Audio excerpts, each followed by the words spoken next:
Hai, saya Ubadullah Syamsul, atlet Malaysia bagi acara Sukan Bola Sepak.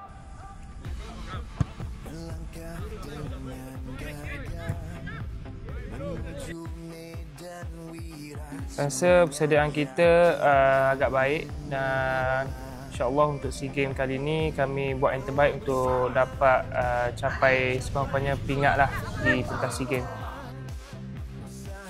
Family saya memang banyak support, especially ayah saya. Memang setiap game, even kat SEA Games ni pun saya rasa dia datang. So memang family ni salah satu tunjang utama lah dalam perkembangan karier bola sepak saya. Kalau lepas game biasa fast food lah kebanyakannya. Yeah. Terima kasih Hadabi dan seluruh rakyat Malaysia atas sokongan untuk SEA Games 2025.